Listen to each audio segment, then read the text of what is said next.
Hi అందరికీ నమస్కారం. కందుకూరు ఘటనకు సంబంధించి ప్రభుత్వం ఒక ముగింపు పలికే ఒక ప్రయత్నం చేసింది. మంత్రి నారాయణ గారు, అలాగే బొలిశెట్టి శ్రీనివాస్ గారు ఇలాగా కూటమి తరపున కొంతమంది పెద్దలను పంపించి వాళ్ళ కుటుంబానికి న్యాయం చేస్తామని చెప్పేసి ప్రభుత్వం ఒక ప్రకటన చేయించింది.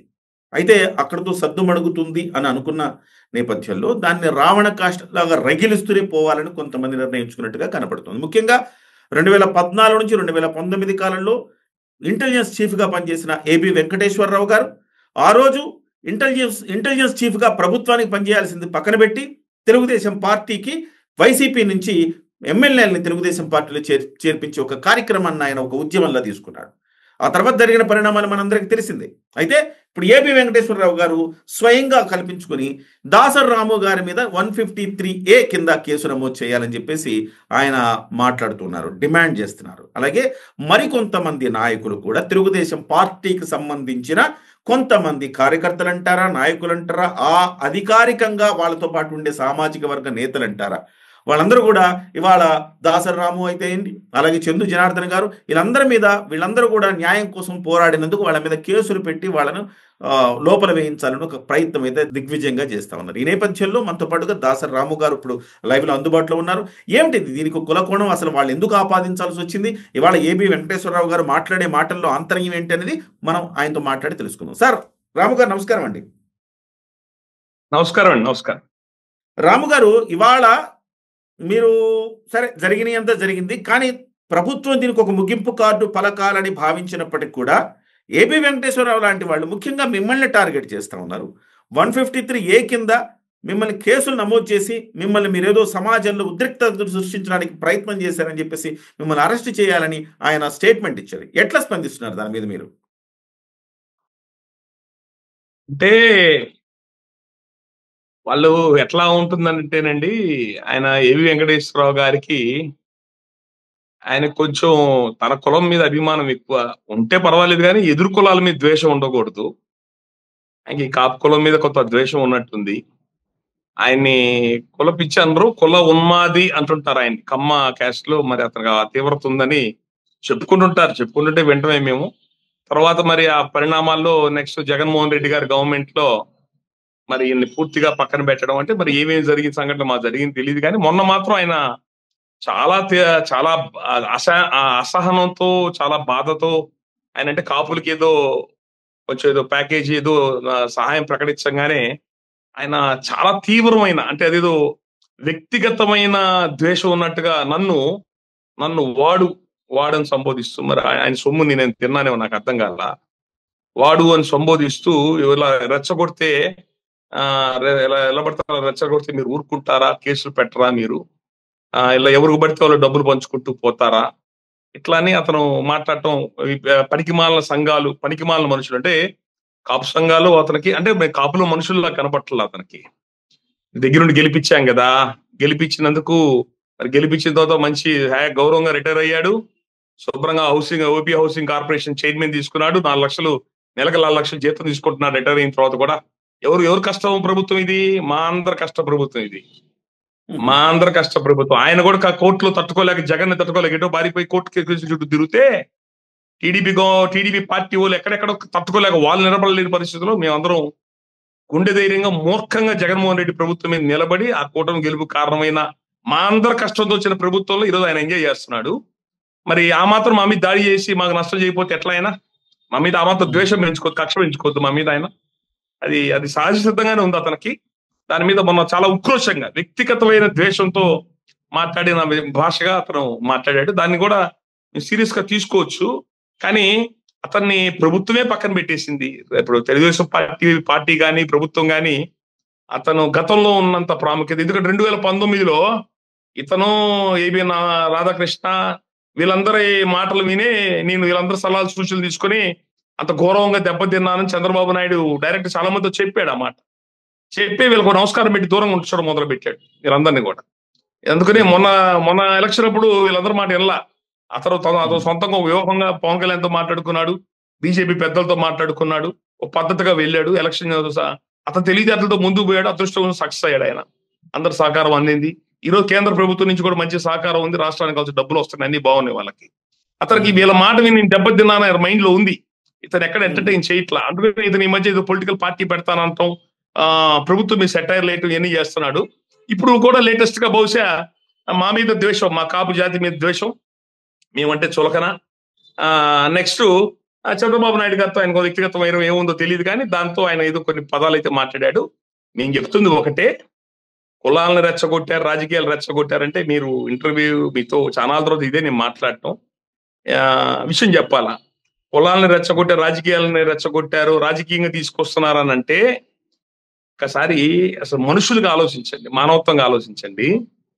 ఈ ఇన్సిడెంట్ అక్టోబర్ 2వ తారీఖు జరిగితే 10వ తారీఖు 12వ తారీఖు వెళ్ళాం మేము కాపు సంఘాలలో వాళ్ళ దగ్గరికి, హాస్పిటల్కి. చావు బతుకుల మధ్య దిక్కు దిశానం లేకుండా అనాశ వల్ల పడున్నారు వాళ్ళు.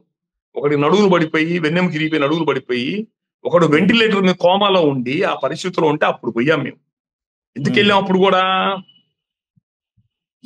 అక్కడ ఇంత దుర్మార్గానికి బ్రూటల్ మర్డర్, ఒక డెకేడ్, ఒక దశాబ్దంలో 10 సంవత్సరాల్లో ఇంతవరకు ఇంత పైశాచికమైన పాశవికమైన హత్యాకాండ ఎక్కడ చూడలేం మనం. వాడు ఒక రాక్షసుడు చేసిన వికృత క్రీడది. వాడు ఫార్చునర్ తో గుద్ది వెనక్కి ముందుకు లాగి తొక్కిచ్చి, అప్పటికి చచ్చిపోకపోతే రాడ్లు తీసుకొచ్చి తలకేసి కొట్టి, నన్ను నడుము కొట్టి, వాడు ఒకటి మొహం మీద కొడితే 15 పళ్ళు ఊడి పడిపోయినాయి అక్కడ. ఒకటి కొడితే వాడే వెంటిలేటర్ కోమాలోకి వెళ్ళిపోయింది. ఇంత భయానకమైంది జరిగితే ఒక్క పేపర్లో, టీవీలో ఆ విషయం బయటికి రాలా. ఏ శక్తి ఆపింది? ఎవరు దీన్ని ఇంత చక్రం తిప్పి దాన్ని ఇంత భయంకరమైన రాక్షసమైన దుర్మార్గమైన చర్యని బయట ప్రపంచానికి రానికుండా తొక్కి పెట్టినోడు ఎవడు 15 రోజుల దాకా? అక్కడ ఈ చనిపోయిన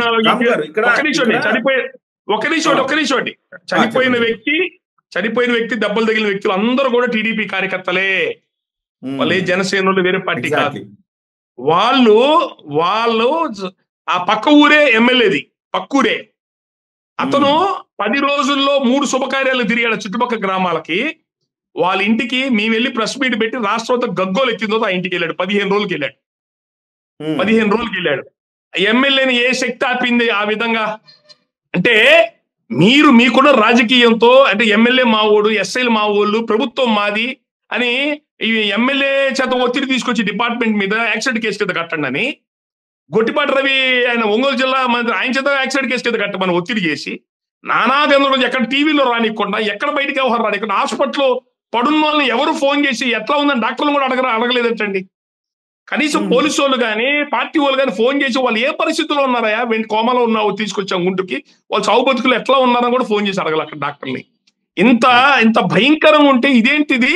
ఇంత దుర్మార్గమైన సంఘటన జరుగుతుంది, ఇంతవరకు ఎక్కడ బయటికి రాలేదు ఈ విషయం. ఇంత అరాచకంగా ఉంది ఏంటిది? మనం ఏ అడవి ప్రపంచంలో బతుకుతాం ఏంటిది అని చెప్పని 10 రోజుల తర్వాత మేము వెళ్ళి వాళ్ళని చూసి కడుపు రగిలిపోయి, కడుపు మండి ఆ పార్టీకి ఊడిగం చేశా. మీ అందరికీ తెలుసు ఏ విధంగా జగన్మోహన్ రెడ్డి అనే రాక్షసుని వీళ్ళెవరు తట్టుకోలేక పారిపోతే, జగన్మోహన్ రెడ్డి అని ఒక రాక్షసుడు అడ్డుకున్నది నిలబడ్డ వ్యక్తి పవన్ కళ్యాణ్ కోసం. అతని మీద మాట్లాడకుండా తెలుగుదేశం పార్టీకి కానీ, జనసేన పార్టీకి కానీ 5 సంవత్సరాలు నిలబడి గొడ్డు చాకిరి ప్రాణాలు పనంగా పెట్టి వాళ్ళ కూటమి వాళ్ళ 2 పార్టీల కోసం నిలబడ్డ ఎలక్షన్ లో పనిచేశాను నేను. పనిచేసేవాడికి నాకు అడిగే అధికారం నాకు లేదా? ఏమయ్యా, మిమ్మల్ని ప్రాణాలను తెగించి మిమ్మల్ని గెలిపించింది మీ చేత మేము చంపించుకోవడానికా? ఆ మాట అధికారం మాకుంది కదా. అది ఏబి వెంకటేశ్వరరావు గారి పొడుచుకొచ్చింది. వీడు బాంచత్, మీ కులపోలేటో దేశం వదిలిపెట్టి పారిపోయారు, జగన్ ముందు నిలబడలేకపోయారు, మేము మగాళ్ళ నిలబడి వాడితో పోరాడి ఈరోజు మీ గెలుపుకు మేము కారణం అయ్యాము, మమ్మల్ని చంపుతారా అంటే వీడు మా కులపోల్ని అవమానంగా మాట్లాడతాడా?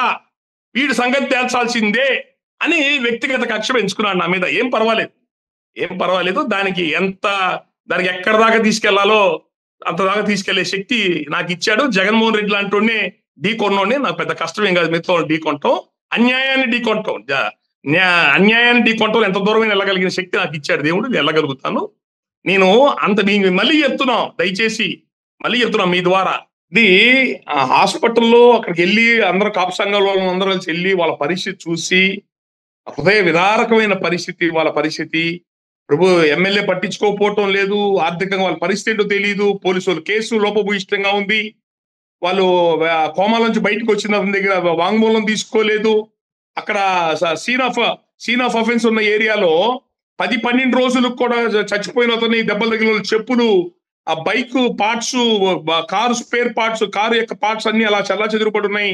ఈ ఒకతను అతను కొట్టిన అతను పళ్ళు, అతను 10-15 పళ్ళు పొలాలను ఊడి పళ్ళు కూడా ఆడే పడిపోయి ఉన్నాయి. అవి ఏవి కూడా పోలీస్ డిపార్ట్మెంట్ సెక్యూర్ చేసుకోలేదు. వాడు సెక్యూర్ చేసుకోలేదు, వాళ్ళ దగ్గర వాంగ్మూలం తీసుకోలేదు, ఏ రకమైన విధానం లేదు. ఊనే ఎఫ్ఐఆర్ కట్టాము. అది కూడా ఏంటంటే వాళ్ళ మీద ఒత్తిడి తీసుకొచ్చారు పోలీసు వాళ్ళ మీద. ఇది యాక్సిడెంట్ కేసు కింద కట్టమనంటే పోలీసు వాళ్ళు, అయ్యా గతంలో వీళ్ళకి వాళ్ళకి గొడవలు ఉన్నాయి, వీళ్ళు వాళ్ళ ఇంట్లో ఉన్న ఆడపిల్లని కదిలిచ్చాడు ఈ హరిప్రసాద్ అనే అతను, సోదరులు అతను కదిలిస్తే వాళ్ళు ఈ కాపులందరూ కలిసి ఇంటి మీదకి వచ్చి మా ఆడపిల్ల జోలికి వస్తే మర్యాద ఉండదని వీడికి వార్నింగ్ ఇవ్వడం జరిగింది. ఇది పోలీస్ స్టేషన్ లో ఈ పంచాయతీ వచ్చింది, పోలీస్ స్టేషన్ లో గొడవ అయింది. ఇప్పుడు దీన్ని యాక్సిడెంట్ కేసు కింద కడితే మా ఉద్యోగాలు పోతాయని పోలీసు వాళ్ళు గట్టిగా కొద్ది గొప్ప నిలబడి ఎఫ్ఐఆర్ కట్టారు. అది కూడా ఆ ఎఫ్ఐఆర్ కూడా అంత బలంగా పూర్తి బలంగా ఎఫ్ఐఆర్ కాదు. దాంట్లో సరిగ్గా విధానం కూడా లోపభూయిష్టంగా ఉంది. అది దానివల్ల మాకు కడుపు మండి, మరి కాపు సంఘాలు అంటే ఎవరండి? ఆపదలు ఉన్నప్పుడు అదుకో నిలబడకపోతే మీ కుల సంఘాలు దేనికి? లాబింగ్ చేసుకోవడానికి, బ్రోకరేజ్ చేసుకోవడానికి మేమందరం ఉందే ఇక్కడ. ఎమ్మెల్యేల మంత్రులు గొప్పలు చుట్టూ తిరుగుతూ మీరు గొప్పలని చెప్పుకొని వాళ్ళ దగ్గర పనులు చేయించుకుంటే బ్రోకరేజ్ చేసుకోవడానికి ఉన్నాం కాపు సంఘాల వల్ల. మేము అన్యాయమైన నిలబడ్డ రోజే నిజమైన కాపు సంఘం అంటే ఎందుకు తెలియదు. దానికోసం మేము అందరం పోయి నిలబడ్డాం. వాళ్ళ గొంతుని వాళ్ళ తరపున వాళ్ళ బాధ గొంతు కడుపు మండి వినిపించాం. కడుపు మండి ఏదో కులాల రాజకీయాలు లాగేది. ఏ శక్తి లేకపోతే ఇంత పెద్ద ఇన్సిడెంట్ ప్రపంచానికి తెలియకుండా ఎవడు ఆపాడు? ఎమ్మెల్యే ఎందుకు పోలేదు 15 రోజుల కాలం ఇంటి దగ్గరికి? ఇవి మేము అడిగిన ప్రశ్నలు. దాన్ని రకరకాలుగా సృష్టించి రకరకాల గందరగోళం చేసి. రాము గారు, నాకు ఒక ప్రశ్న ఉంది. అంటే ఇప్పుడు కొంతమంది మాట్లాడుతున్న వాళ్ళందరికీ ప్రధానంగా వాళ్ళు మాట్లాడుతున్న అంశంలో ఏంటంటే, ఇది ఒక మానవతా కోణంలో ఒక హరిశ్చంద్ర ప్రసాద్ అనే ఒక వ్యక్తి ఇంకొక వ్యక్తిని పాశవికంగా చంపాడు. అంటే కావాల్సి ఉండి, అది యాక్సిడెంటల్ గా జరిగింది కాదు, పాశవికంగా కక్షపూరితంగా అతను చనిపోయేంత వరకు తొక్కించి చంపాడు. అది ఖచ్చితంగా అది సమాజం హర్షించదు. అయితే ఇది మానవతా కోణంలో చూడాల్సిన అంశాన్ని కులం కోణం ఎందుకు ఆపాదించారు అనేది ప్రధానంగా వస్తున్న ప్రశ్న. అక్కడ కులం కోణం, వీళ్ళిద్దరూ గతంలో స్నేహితులు లేకపోతే కలిసి పనిచేసిన వాళ్ళు, కానీ కులం కోణంలో ఎందుకు చూడాల్సి వచ్చింది అనేది ప్రధానంగా అడుగుతున్నది. మీరు కూడా ఒక మానవతా కోణంలో దాన్ని ప్రశ్నించకుండా ఇది ఒక కమ్మ వ్యక్తి కాపుని హత్య చేశాడన్న రీతిలో చూడటమే ఇక్కడ ప్రధానంగా కొంతమంది మాట్లాడడానికి కారణం. కాదండి, అక్కడ గ్రామస్తులందరితో మాట్లాడాము. వాళ్ళు చెప్పింది ఏంటి? అతనికి గొడవ అయిన తర్వాత ఇక్కడ ఉన్న ఎమ్మెల్యే మావోడు, ఇక్కడ అతను ఎమ్మెల్యేతో తిరుగుతాడు. అతను అక్కడ లోకల్ ఎమ్మెల్యేకి ఇసుక వ్యాపారంలో అతను ఒక విధంగా బినామీలు అంటాడు ఎమ్మెల్యేకి, స్థానిక ఎమ్మెల్యేకి. ఎమ్మెల్యే మావోడు ప్రభుత్వం మాది, అరే నా ఇంటి మీదకి వస్తావురా, మిమ్మల్ని చంపకుండా వదిలిపెట్టడం, ఎవడొచ్చి మిమ్మల్ని కాపాడుతాడరా అని చెప్పని ఇతను ఆవేశపూరితంగా వాళ్ళ వార్నింగ్ ఇచ్చాడు. వాళ్ళకి మీరేం చేస్తారా, ఏం పీకుతారా అని. ఇతను చచ్చిపోయినాడు పోలీస్ స్టేషన్ 40 సార్లు పోయాడు. వాడు మమ్మల్ని చంపుతానంటున్నాడంటే మాకు రక్షణ కల్పించండి, వాడితో మాకు ప్రమాదం ఉందని చెప్పని పోలీస్ స్టేషన్ పోతే పోలీసు వాళ్ళు పట్టించుకోలేదు ఈ విషయాన్ని. మరి ఆ విధంగా పట్టించుకోని విషయాన్ని అతను అంత పైశాచికంగా, అంత దుర్మార్గంగా ఎవడన్నా కక్షన్నోడు వాడు ఇరుకోవాలని కోరుకోడు, ఎవరికో డబ్బిచ్చి చంపాలని చూస్తాడు. నీకు ఎంత ధైర్యం ఉంటే మా వాళ్ళు నన్ను కాపాడుకుంటారని ధైర్యం ఉండబట్టే నువ్వు డైరెక్ట్ గా ఇన్వాల్వ్ అయ్యే మంటల్లో. నువ్వు డైరెక్ట్ గా ఇన్వాల్వ్ అయ్యావంటే నీకు ఎంత ధైర్యం ఉండాలా? ఓకే, ఇందులో డ్రైవర్ ఇచ్చి గుర్తించాలని చెప్పొచ్చు. అవును, మీరు అంటున్నట్టుగా ఇద్దరు కూడా తెలుగుదేశం పార్టీ వాళ్లే. కానీ సీన్ ఏంటంటే ఆ రోజు జరిగిన సీన్ ఏంటంటే కొంతమంది పవన్ కళ్యాణ్ గారిని ఈ సీన్ లోకి లాగారు. దాన్ని ఎట్లా చూడాలి? లేదు, ఇందులో పవన్ కళ్యాణ్ గారిని లాగారని చెప్పానంటే కూటమి ప్రభుత్వం ఆయన ఉన్నాడండి. ఇప్పుడు వీడు ఏ ధైర్యంతో చంపాడు? ఎమ్మెల్యే మావోడు, ప్రభుత్వం మావోడు, చంద్రబాబు నాయుడు మావోడు అనే ధైర్యంతో వాడు డైరెక్ట్ గా ఇన్వాల్వ్ అయ్యాడు మర్డర్ కేసులో. వాడు కష్టం వచ్చేది వాడు నమ్ముకుంది వాళ్ళని, కష్టం వస్తే వాళ్ళు చెప్పుకుంటాడు. వీడు యువతలో కాపు కులం సంబంధించిన అన్యాయం జరిగింది, ఎవరు చెప్పుకోవాలా? మాకు అందుబాటులో ఉండేది ఎవరు? ఆయన చెప్పిన ప్రకారం ఓట్లు ఇస్తున్న వాళ్ళందరం. అది ఆటోమేటిక్ హ్యూమన్ సైకాలజీ. జనం ఆయనే చూశారు. పవన్ కళ్యాణ్ గారు రేపు ఆశగా చూశారండి. ఎవరన్నా రాజకీయంగా ఎవరు మాట్లాడారో కానీ ప్రజలు ఈ సంఘటనలో ఆయన ఆశగా చూశారయ్యా, ఇది అన్యాయం జరిగింది, దానికి ఆయన అయితే స్పందిస్తాడు. ఆయన కులం తరపున కాదు, ఆయన రాష్ట్రంలో ఎక్కడ అన్యాయం జరిగినా కూడా కొంచెం స్పందించే మనిషి. సుగాలి ప్రీతి సంఘటనను ఇంకోటనో స్పందించిన మనిషే కదా. ఇంత పెద్ద దుర్మార్గమైన చర్య జరిగింది, దీని మీద ఆయన స్పందిస్తే బాగుంటుందని చెప్పి కోరుకున్నారు. ఆ విధంగా పవన్ కళ్యాణ్ గారే ఆశగా చూశారు తప్ప ఆయన్ని రాజకీయ లాగాలని కాదు. ఎందుకంటే ఇక అరణ్య రోదన, ప్రభుత్వం దగ్గర అరణ్య రోదన 10 రోజులు దాటిపోయిన తర్వాత 15 రోజులు కూడా స్పందించని సంఘటన, ఇక ప్రభుత్వం ఏం స్పందిస్తుందిరే కాము కూరుకుందని చెప్పనే బాధలో అతనే ఆశగా చూస్తారు, స్పందిస్తాడేమో. ఇది నేనేమంటున్నా, ఇది ఆయన ఒక కాపులే అవ్వాల్సిన అవసరం లేదు, ఎవరికైనా స్పందిస్తాడు ఆయన. ఆ కోణంలో ఆయన ఏం చూశారు తప్ప ఆయన రాజకీయం చెయ్యాలన్న ఇంకో ఉద్దేశం కాదండి.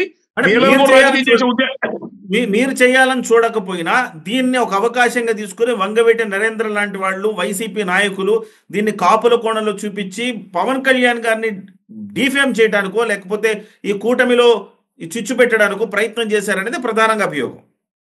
అది వాళ్ళ వ్యక్తిగతమైన మరి వాళ్ళ ఆలోచనలు ఏంటో వాళ్ళ వ్యూహాలు ఏంటో నాకు తెలియదు, కానీ నాకు తెలిసిన విషయం అయితే చెప్తా. ఈ రోజుకి వైఎస్ఆర్సీపీ వాళ్ళు కాపుల మీద ఎంత ద్వేషంతో ఉన్నారో చెప్తా వినండి. ఈ రోజుకి వైఎస్ఆర్సీపీ హైకమాండ్ నుంచి పార్టీలో ఉన్న వాళ్ళకి ఈ జరిగిన ఈ సంఘటన మీద మీరు ఇన్వాల్వ్ అవ్వండి, మీరు దీని మీద స్పందించండి అంటే ఇదొకటి పార్టీ హైకమాండ్ నుంచి ఇన్స్ట్రక్షన్స్ లేవు. ఇది నిజం. వీళ్ళేదో అత్యుత్సాహానికి ఎవరికి వాళ్ళు మాట్లాడుతారు, ఏం మాట్లాడుతున్నారు నాకు తెలియదు, కానీ వాళ్ళ పార్టీ హైకమాండ్ నుంచి ఇంతవరకు ఇన్స్ట్రక్షన్స్ అంటే కాపులు అంటే అంత లోకువ. అధికార కులాలకి, అధికారం అనుభవించే కులాలకి అంత లోకువ ఈ కులం అంటే, ద్వేషం ఈ కులం అంటే. నిజం, నాకు తెలిసి నిజం చెప్తున్నా, మీరు కావాలంటే ఎంక్వైరీ చేసుకోండి.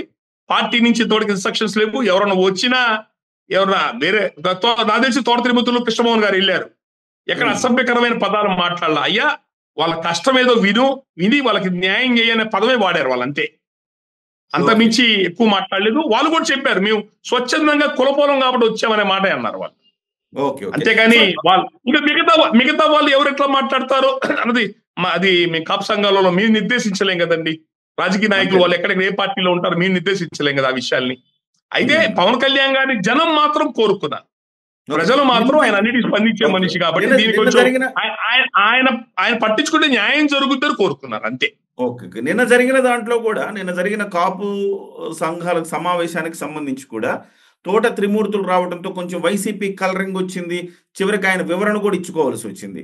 ఎందుకంటే అంటే కాదు కదండి. నిన్న జరిగిన మీటింగ్ ఉద్దేశం ఆయన ఏబి వెంకటేశ్వరరావు గారు ఎట్లా పడతా మాట్లాడటం వల్ల మా కోపం వచ్చి మళ్ళీ కడుపు పంటి మీ మీద మాట్లాడాం, కానీ వాస్తవం నిన్న మీటింగ్ ఏంటండి, వాళ్ళు చాలా పేద కులస్తులు, వాళ్ళ దగ్గర రెక్కాడితే డొక్కాడితే వాళ్ళ దగ్గర డబ్బులు పరిస్థితులు లేవని ఆల్రెడీ 10-12 లక్షలు ఆ కుటుంబానికి సహకరించాము. 15 లక్షల పైన హాస్పిటల్ బిల్ అయింది ఇక్కడ. మరి దాని సీఎం రిలీఫ్ ఫండ్ లో ఇస్తారో లేదు తెలియదు, ఏమో తెలియదు, డబ్బులు కట్టారు ఇక్కడ హాస్పిటల్లో. డబ్బులు కట్టకపోతే వైద్యం చేయరు కదా డాక్టర్లు.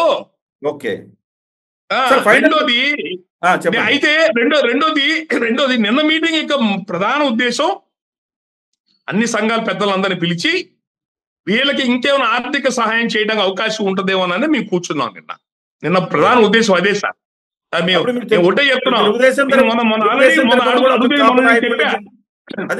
తెలుగుదేశం తరపున ఒక కాపు నాయకుడిని, జనసేన తరపున ఒక కాపు నాయకుడిని కూడా మీరు ఆహ్వానించి ఉండాల్సిందేమో. ఒకవేళ ఆహ్వానించిన వాళ్ళు పిలిచారు, బోండా ఉమా గారిని పిలిచారు, సామినేని ఉదయ్ భాను గారిని పిలిచారు, వేరే సంబంధించి పెద్దలు కూడా పిలిచారు. అజ్జా రామకృష్ణ గారు అని చెప్పని TDP party vice president, state vice president ఆయన వచ్చాడు, కర్నూలు. ఆయన వేరే కర్నూలు టీడీపీలో ఉన్న వేరే చిన్న పదవుల్లో ఉన్న వాళ్ళు వచ్చారు. జనసేన పార్టీలో చిన్న బాధ్యతలు ఉన్న వాళ్ళు వచ్చారు. ఆమంచి సోములు స్టేట్ సెక్రటరీగా ఉన్నాడు జనసేనకి. అందరూ కూడా అక్కడ డబ్బులు ప్రస్తావనే, అయ్యా డబ్బులు ఎంత పోగేసి ఆ కుటుంబానికి ఇవ్వగలుగుతామని మాట్లాడాము. రెండోది చంద్రబాబు నాయుడు గారు ఏవైతే ప్రకటించారో, ఆ ప్యాకేజీ ప్రకటించారో దాంట్లో ఒక అతను పూర్తి నడువులు పడిపోయినాయి, అతను కొంచెం బతికినంత కాలం అతను లెగలేడంట, దాన్ని పరిశీలించండి అని. రెండోది కోమాలోకి వెళ్ళిన వ్యక్తికి కాలు మొత్తం ఎముకలు ఇరిగిపోయినాయి. ఈ కాలు ఎముకలు ఇరిగిపోయినాయి అండి, మొత్తం లోపల రాడ్లు వేసుకున్నాయి ఆ అబ్బాయికి. ఆ కోమాలో నుంచి బయటకు వచ్చినాడు, పళ్ళని ఊడిపోయినాయి. వాడి పరిస్థితి, వాడు ఇప్పుడల్లా లేచి సమాజంలో పనిచేసుకునే పరిస్థితి లేదు. మానవత్వ కోణంలో వాళ్ళకు కూడా పరిశీలించండి. ఈ కేసుని ఇప్పుడు ఇంత లోపభూయిష్టం ఉంది, లోకల్ పోలీస్ ఏజెన్సీకి ఇవ్వటం వలన దీన్ని జ్యుడిషియల్ ఎంక్వైరీ సిబిఐకి ఏమైనా ఇవ్వమని మేము ఆ పద్ధతిలో దాన్ని గురించి మా గొంతు ఓకే. వినిపించడానికి పెట్టాం ఓకే. తప్ప, రెండోది ఈ కేసు నిజాయితీగా సాగడం కోసం, గట్టిగా నిలబడటం కోసం 2-3 లాయర్ల పెద్దలను కూడా పిలిచి మీరు లీగల్ టీమ్ గా ఉండి దీనికి ఈ కేసు సహకరించండి. 1-2 నెలలు పోతే ఎవరు బతుకుల్లో వాళ్ళు వెళ్ళిపోతాము, ఆ కుటుంబం మళ్ళీ అనాథ అయిపోతుంది. మీరు లీగల్ గా లాయర్లుగా మీరు నిలబడి దానికి సహకరించండి అని ఒక పాజిటివ్ వాతావరణంలో పెట్టారు తప్ప దానికి వేరే ఉద్దేశంతో పెట్టలేదు. మరి మిగతా పార్టీలు ఎమ్మెల్యేలు రాకపోతే ఎవరేం చేస్తారు? మిగతా పార్టీ ఎమ్మెల్యేలు కూడా పిలిచారు. వాళ్ళు కుల రంగుపులు కూడా మాకెందుకు వచ్చిందని వాళ్ళు రాలేదు అక్కడికి. అంతేలే. ఆయన తోట తిరుమతులు వచ్చి ఆయన 1 లక్ష రూపాయలు ఇచ్చి మా ఈస్ట్ గోదావరి నుంచి 10 లక్షలు వసూలు చేసి ఇస్తానన్నాడు ఆయన. Great thing. దాని ప్రతిదాన్ని రాజకీయం చేస్తే ఎట్లా? ఇప్పుడు మేము వెళ్ళి మాట్లాడింది 10 రోజుల తర్వాత పోయావురా బాబు, ఇంత మహాపాపం దుర్మార్గం జరిగింది, ఎవరు పట్టించుకోకపోతే మేము వెళ్ళావురా బాబు అని అంటే మీరు రాజకీయం చేశారు, కులాన్ని లాక్కొచ్చారని చెప్పారంటే కులం కాకపోతే ఎవరు నిలబడతాడు అన్యాయం జరిగిన తర్వాత? మీరు స్పందిస్తే, మీ ఎమ్మెల్యే స్పందిస్తే. రాము గారు, యాజ్ ఆఫ్ నౌ ఆ కేసు దర్యాప్తు ఎట్లా సాగుతుంది? కొంతమంది నాకు చెప్పడం ఏంటంటే అందులో వెహికల్లో ఉండే వాళ్ళందరి మీద కేసులు నమోదు చేయాలి, కానీ వాళ్ళ వెహికల్లో ఉండే అతను ఒక్కడి మీదే పెట్టారు కేసులు, మిగతా కుటుంబ సభ్యుల మీద కేసులు పెట్టలేదు అనేది అక్కడున్న సీన్ ఆఫ్ ఎవిడెన్సెస్ ఏవైతే ఉన్నాయో అక్కడున్న పరిస్థితి నుంచి దాన్ని తప్పుదోవ పట్టించే ప్రయత్నం చేస్తున్నారు అనేది రకరకాల ఆరోపణలు వస్తున్నాయి. మీకు తెలిసిన వాస్తవం ఏంటి? ఇప్పుడు యాజ్ ఆఫ్ నౌ సిచ్యువేషన్ ఎట్లా ఉంది దర్యాప్తు? అదే సార్ నేను చెప్తుంది. కేసు చాలా లోపభూయిష్టంగా ఉంది సార్. చాలా నీరు గారిపోయి లోపభూయిష్టంగా కేసు ఉంది. అది ఎఫ్ఐఆర్ కట్టేది లోపలేశారు తప్ప వాళ్ళని అవి అంత బలంగా లేవండి. సీన్ ఆఫ్ ఎఫెన్స్ లోంచి ఆ సంఘటన స్థానంలో ఒక కార్ ఒక్కదాన్నే బయటికి తీసుకొచ్చారు అక్కడి నుంచి, అంతే.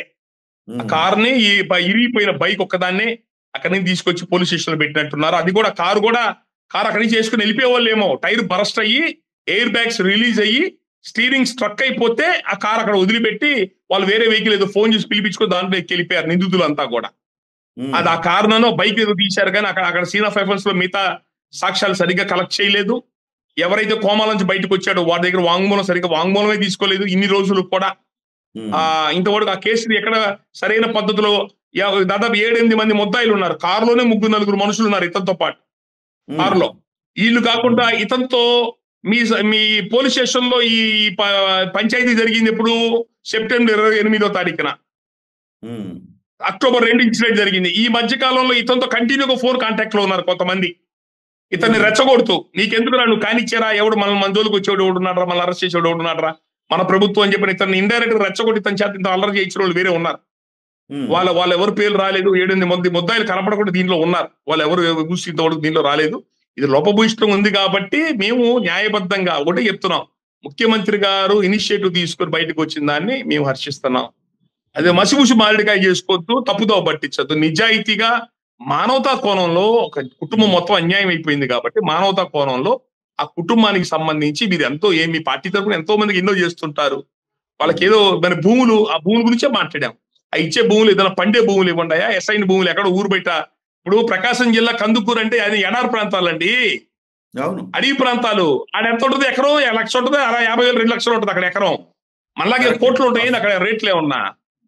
అక్కడ ఏదన్నా పండించే పొలం ఉంటే ఇవ్వండి. కొంచెం వాళ్ళ డబ్బులు, వాళ్ళ కుటుంబానికి, వాళ్ళ ముగ్గురు వాళ్ళ పరిస్థితి ఏంటి, అతనికి పూర్తి వికలాంగుడికి ఆర్థిక సహాయం కూడా కొంచెం అంటే అందాల్సిన స్థాయిలో అందలేదు అనేది కొంచెం అసంతృప్తి ఉంది. అంటే వాళ్ళు ఒక వ్యక్తి ఆర్థిక సహాయం అంటే సార్ వాళ్ళకి 20 లక్షలు ప్రకటించగానే కడుపులో ఉన్న మంట, ఉక్రోషం అంతా తన్నుకొచ్చింది ఏబి వెంకటేశ్వరరావుకి.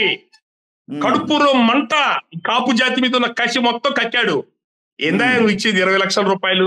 మేము నలుగురు 10 మంది ఒక 2 రోజులు 10 లక్షలు పోగేసి ఆ ఇంటికి పంపించాం. నేను అందరూ కలిసి మీటింగ్ కట్టుకుని 10 లక్షలు అనౌన్స్ చేసాం ఇంటికి ఇస్తామని చెప్పని. మామూలు మనుషులు రెడీ అయ్యాం. ప్రభుత్వం నుంచి మీ ప్రభుత్వాలు మీ వ్యవస్థలకు ఇంత నిలబడ్డాం మేమందరం కలిసి.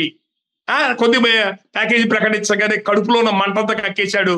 ఏమయ్యా అంతమంది వీరయ్య చౌదరి అని చెప్పి ఆయన ఎవరో ప్రకాశం జిల్లా అవతలకి ఏదో ఇన్సిడెంట్ జరిగింది, అందరూ పోయి రాలా, ఆ కుటుంబానికి ఆదుకుంటామని చెప్పని ఫైనాన్షియల్ మిగతా కానీ అనౌన్స్ చేయలా.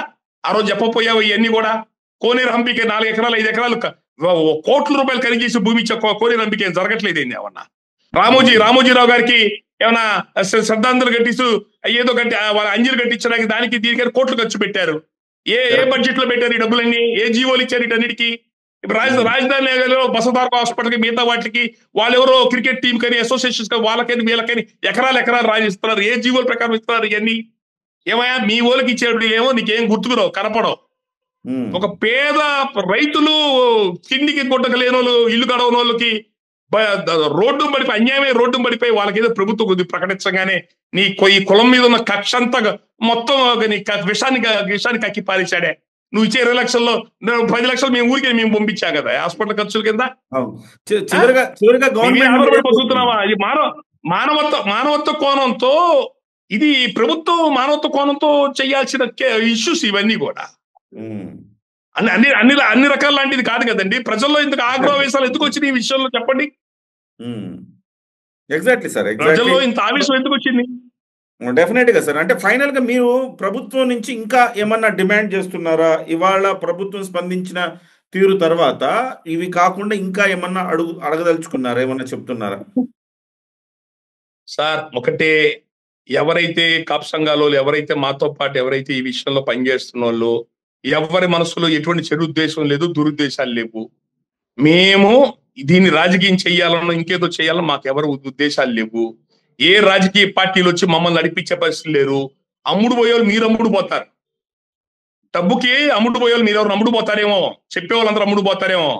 రాజకీయ పార్టీ అధికార దాహం, ఏ పార్టీలో ఉన్నా మనమే అధికారంలో ఉండాలా, పదవులు ఉండాలని కోరుకునే ఏ పదవులు కోరుకునే వాళ్ళం కాము. మేము కాపు సంఘాలలో ఎవడి పడితే వాళ్ళకి అమ్ముడు పోయే పరిస్థితుల్లో మేము లేము, కాపు సంఘాలలో లేము.